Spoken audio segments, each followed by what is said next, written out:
Buat belajar biologi bersama Ibu, karena anak-anak Ibu perlu ketahui jika kita memulai suatu pelajaran dengan semangat dan penuh niat, pasti apapun yang bakal kita pelajari bakal mudah kita pelajari.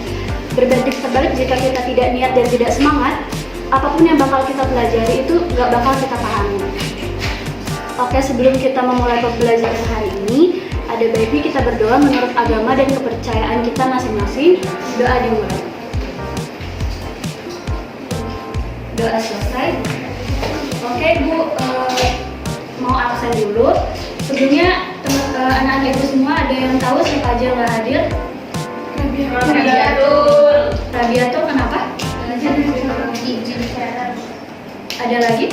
Ferry kenapa? Sakit. Oke. Hari ini anak-anak Ibu semuanya tahu nggak kita belajar apa? Pertumbuhan. Betul sekali ya. Pada minggu yang lalu kita sudah membahas mengenai pertumbuhan dan perkembangan pada tumbuhan. Kali ini kita akan membahas subtopik mengenai faktor-faktor yang mempengaruhi perkembangan dan pertumbuhan. Adapun tujuan pembelajarannya bakal kita pahami, yaitu yang pertama adalah mengidentifikasi faktor-faktor yang mempengaruhi pertumbuhan dan perkembangan dengan benar. Yang kedua ada menyebutkan faktor internal dan faktor eksternal yang mempengaruhi proses pertumbuhan dan perkembangan dengan benar. Dan yang ketiga ada menganalisis hubungan antara faktor internal dan eksternal dengan proses pertumbuhan dan perkembangan pada tumbuhan dengan analisis kasus. Adapun model pembelajaran yang bakal kita pakai pada pembelajaran kali ini yaitu model problem based learning. Oleh karena itu, Ibu bakal bagi kalian ke dalam 4 kelompok untuk Ibu bakal memberikan kasus dan kalian akan memecahkan masalah tersebut dari kasus tersebut. Oke. Minggu kemarin kan kita sudah membahas mengenai definisi pertumbuhan dan perkembangan. Pertumbuhan dan perkembangan itu kan dialami oleh semua makhluk hidup termasuk pada tumbuhan. Pertumbuhan adalah proses pertambahan yang bersifat kuantitatif, sedangkan perkembangan itu bersifat kualitatif.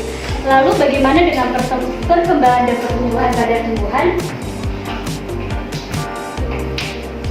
Ada yang masih ingat gak definisi dari pertumbuhan yang sudah kita pelajari minggu kemarin? Ada yang bisa jelaskan dengan bahasa sendiri?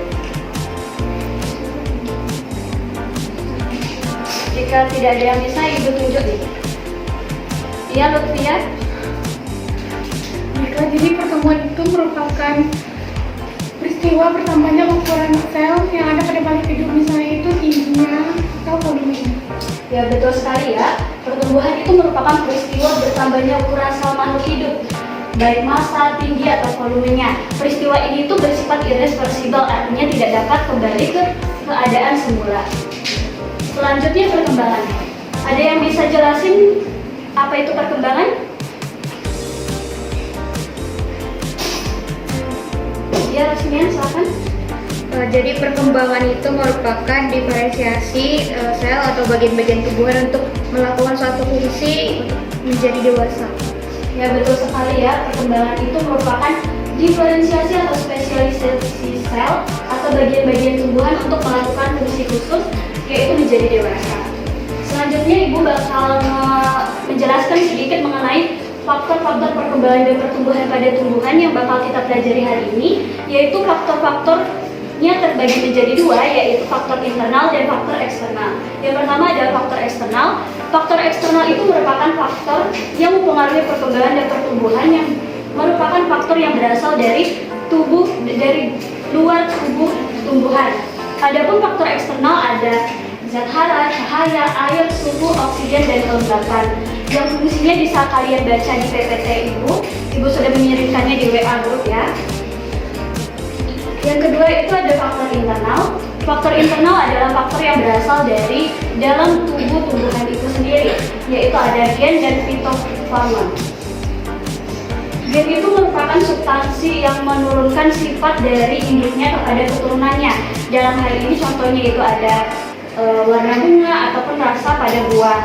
Yang kedua itu fitohormon. Fitohormon itu adalah zat yang mengendalikan fungsi tubuh pada tumbuhan.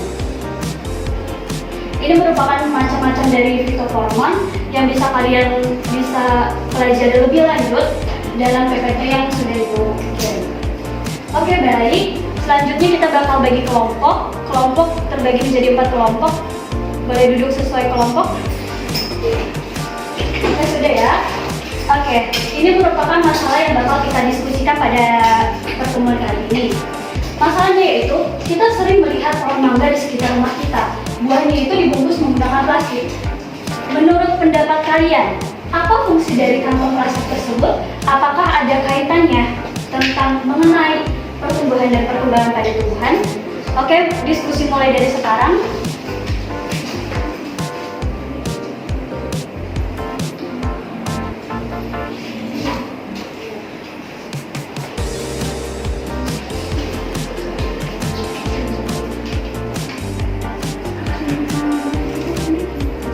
Oke, waktu diskusi sudah selesai ya. Ibu mau minta kelompok 1 menjelaskan pertama. Apakah kelompok 1 sudah siap? Kelompok 2? Siapa kelompok 2? Sudah siap menjelaskan? Oke, baik, silakan kelompok 2. Tadi pertanyaan Ibu, kita sering melihat pohon mangga di sekitar rumah. Buahnya dibungkus menggunakan plastik. Nah, apa fungsi dari kantong plastik tersebut?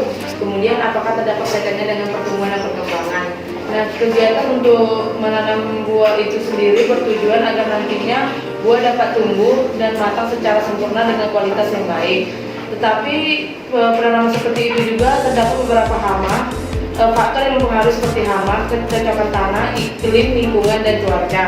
Kemudian pembungkusan buah itu juga merupakan salah satu cara yang dapat dilakukan untuk mengendalikan serangan lalat buah dan hama lainnya. Oke, baik, bagus ya kelompok 2. Kelompok selanjutnya siapa sih yang sudah siap? Oke, baik, kelompok 1 silakan. Jadi tujuan dari pembungkusan buah dengan plastik selain yang dikatakan oleh kelompok yang sebelumnya, yaitu untuk melindungi buah dari kerusakan mekanis yang disebabkan oleh benturan yang menimbulkan memar, sengatan matahari secara langsung, serta untuk mencerahkan warna kulit pada buah. Baik, terima kasih kelompok 1. Kelompok selanjutnya yang sudah siap, kelompok berapa lagi? Kelompok 3. Apakah sudah siap? Kelompok 4.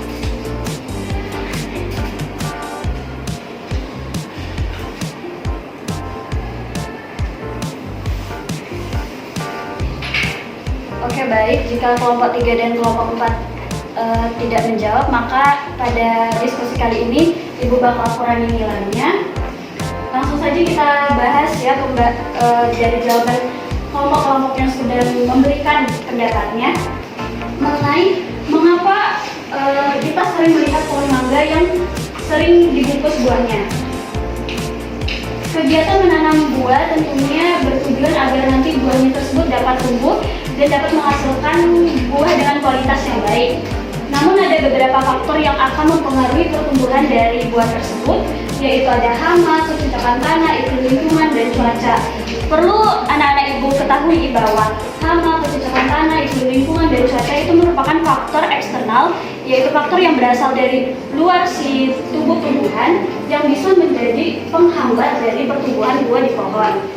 Kemudian, maka dari itu, seperti jawaban kelompok 1, pembungkusan buah merupakan salah satu cara yang dapat dilakukan untuk mengendalikan serangan lalat buah dan hama lainnya.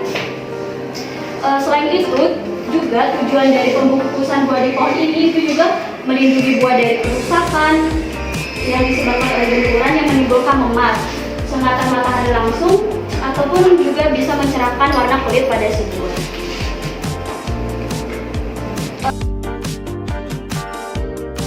Baiklah, sekianlah pembelajaran kita pada hari ini. Apakah ada yang ingin ditanyakan? Jika tidak ada, apakah anak-anak ibu bisa menyimpulkan pembelajaran kita pada hari ini?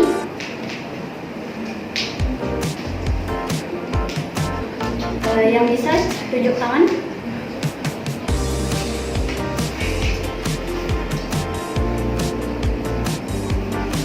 Silakan Dinda simpulkan. Baiklah Bu, saya akan menyimpulkan dari materi kita pada hari ini yaitu tentang pertumbuhan dan perkembangan tumbuhan. Pertumbuhan itu sendiri merupakan peristiwa bertambahnya ukuran sel makhluk hidup baik massa, tinggi, atau volumenya yang bersifat kuantitatif. Sedangkan perkembangan yaitu merupakan diferensiasi atau spesialisasi sel atau bagian-bagian tumbuhan untuk melakukan fungsi khusus atau perubahan menjadi dewasa. Baik, terima kasih Dinda. Ibu izin menambahkan, jadi yang kita pelajari pada hari ini yaitu faktor internal dan faktor eksternal yang mempengaruhi perkembangan dan pertumbuhan pada tumbuhan. Adapun faktor eksternal tadi yaitu faktor yang mempengaruhi yang berasal dari luar tumbuhan, sedangkan faktor internal yang berasal dari dalam tumbuhan. Adapun faktor eksternal tadi ada oksigen, kelembapan, terus ada air dan lain sebagainya. Sedangkan faktor internal ada fitohormon dan ada gen. Baiklah, sekianlah pembelajaran kita pada hari ini. Untuk tugasnya akan Ibu share di WA group. Jika Ibu ada kesalahan kata ataupun kekurangan, Ibu minta maaf. Saya Ibu akhiri. Terima kasih. Selamat berjumpa di pembelajaran selanjutnya. Terima kasih Bu.